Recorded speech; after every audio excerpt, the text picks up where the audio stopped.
नमस्कार। आप सुन रहे हैं द बॉलीवुड रेडियो और मैं हूं आपके साथ आकाश।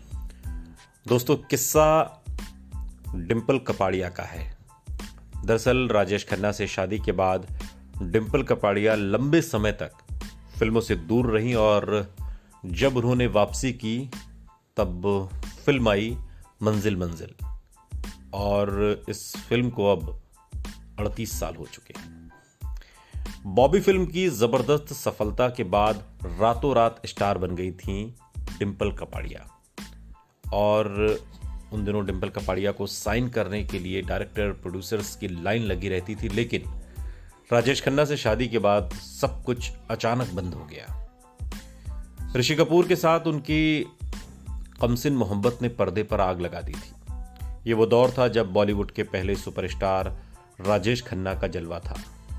डिंपल खुद उनकी मुरीद थी और इसी दौरान डिंपल की खूबसूरती पर मोहित हुए राजेश खन्ना ने शादी का प्रस्ताव रख दिया, जिसे डिंपल ठुकरा नहीं पाई और शादी कर दी। हालांकि शादी के समय राजेश खन्ना ने शर्त रखी थी कि वो फिल्मों में काम नहीं करेंगी।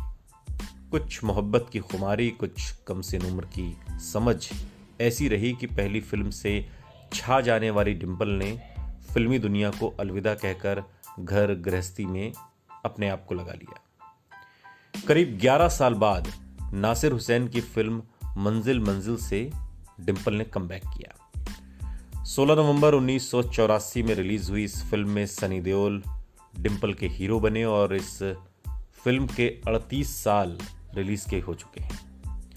राजेश खन्ना से शादी के बाद डिंपल कपाड़िया जल्दी ही मां बन गई और बच्चों में बिजी रहने लगी। कुछ साल के बाद राजेश खन्ना और डिंपल के रिश्तों में तल्खी आई तो उनसे अलग रहने लगी और ऐसे में एक बार फिर फिल्मी दुनिया में काम करने के लिए खुद को तैयार किया। लेकिन इस बीच 10-11 बरस बीत चुके थे। कहते हैं कि डिंपल कपाड़िया ने जब फिल्मी पर्दे पर दोबारा कदम रखने की ख्वाहिश जताई तो कोई फिल्म एक्टर उनके साथ काम करने को तैयार नहीं हुआ और इसकी वजह थे राजेश खन्ना। ऊपर आका नीचे काका जैसे स्लोगन फिल्म इंडस्ट्री में मशहूर थे और ऐसे में कोई भी राजेश खन्ना की नाराजगी मोल नहीं लेना चाहता था। नासिर हुसैन ने रोमांटिक ड्रामा फिल्म मंजिल मंजिल बनाई और डिंपल कपाड़िया के हीरो सनी देओल बने। हालांकि नासिर डिंपल के कमबैक पर उन्हें फिर से ऋषि कपूर के साथ पर्दे पर उतारना चाहते थे, लेकिन किसी वजह से उन्होंने इनकार कर दिया।